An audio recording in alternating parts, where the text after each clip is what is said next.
Dear Gwit, I was born and raised in Ireland, and today I want to speak openly about immigration, something that's changed this country in ways we're not really allowed to talk about anymore.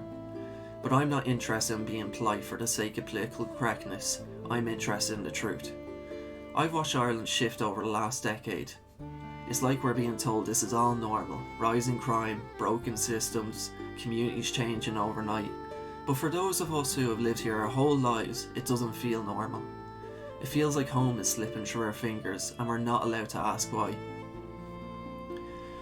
We've had horrific crimes that shook the country to its core. Aisling Murphy, a teacher, murdered in broad daylight while out for a run. That wasn't some random tragedy, it was a wake-up call.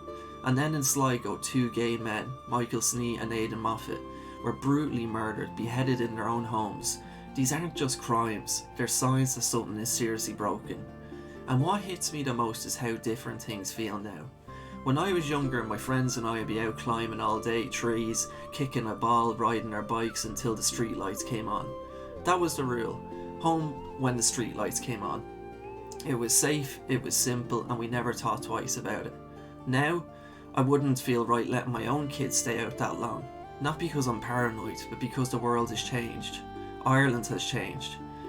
And they deserve to have that carefree life we once had.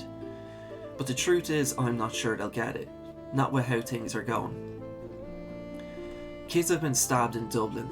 Innocent children, caught up in a violence that should have never been allowed to take root here. What kind of country lets that happen on its own doorstep? We've been here before. We know what it's like to fail the children of Ireland. We let the church run wild for decades, turning a blind eye while kids were abused, beaten, broken, because nobody wanted to rock the boat. Nobody wanted to speak up. Are we really going to let that happen again? And we need to talk about the cultural clash. You can't mix two completely different cultures with completely different values and expect harmony. That's not diversity, that's delusion. One side believes in freedom, tolerance, human rights. The other might come from a place where women are second class, being gay is a crime, and violence is normalised. You don't need a PhD to see that won't end well. It's like mixing petrol with fire. Every time this is raised, the media jumps in with the same script: isolated incident, mental health, don't generalise. But people aren't stupid.